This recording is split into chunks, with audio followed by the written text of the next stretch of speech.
Assalamualaikum warahmatullahi wabarakatuh.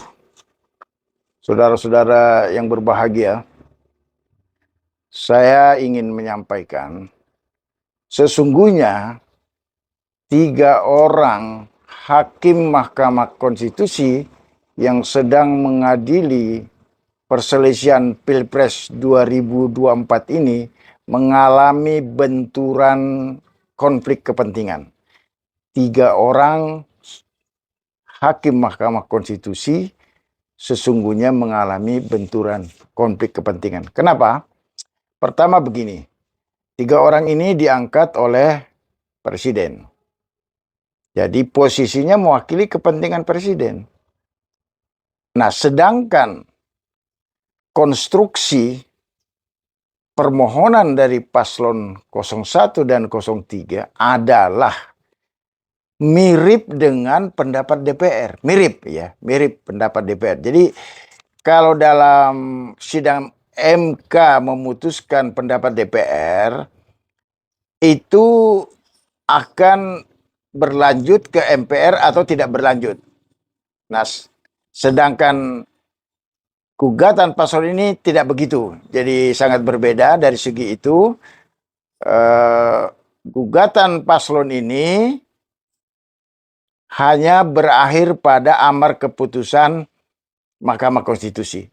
Jadi prosesnya beda tetapi materinya itu mirip.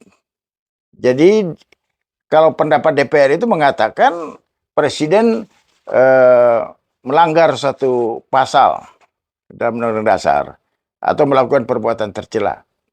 Nah, kalau dalam posisi permohonan paslon ini berpendapat, jadi para paslon ini, paslon 01 dan 03 berpendapat bahwa presiden melakukan suatu tindakan penggunaan kewenangan, penggunaan pengaruh yang hasilnya berakibat mengganggu pelaksanaan Pilpres yang seharusnya luber dan jurdil itu.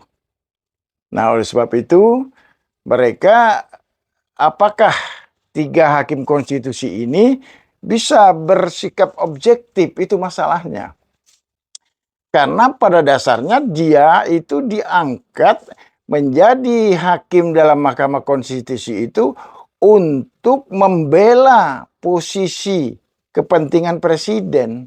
Nah, ini satu persoalan yang sebenarnya kok kelihatannya belum diklarifikasi.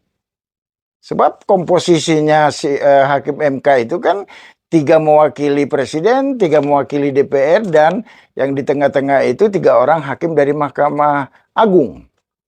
Nah, jadi persoalan konflik kepentingannya para hakim-hakim Mahkamah Konstitusi ini yang 3 orang ini itu akan sangat mempengaruhi komposisi keputusan dalam rapat permusyawaratan hakim. Jadi ini yang saya kira juga perlu diklarifikasi. Sebab kalau dia mengalami konflik kepentingan, ya dengan sendirinya keputusan itu akan miring-miring ke presiden lah. Memang dalam permohonan itu presiden bukan pihak yang termohon ya, bukan yang digugat, tetapi materinya itu. Posisi presiden itu menjadi posisi yang sangat dominan. Nah, jadi saya kira ini satu hal yang harus diklarifikasi sebenarnya supaya semua rakyat Indonesia itu bisa menerima amar keputusan Mahkamah Konstitusi dan menjadi titik temu supaya kita segera bisa menyelesaikan urusan dari Pilpres ini. Sekian, Assalamualaikum warahmatullahi wabarakatuh.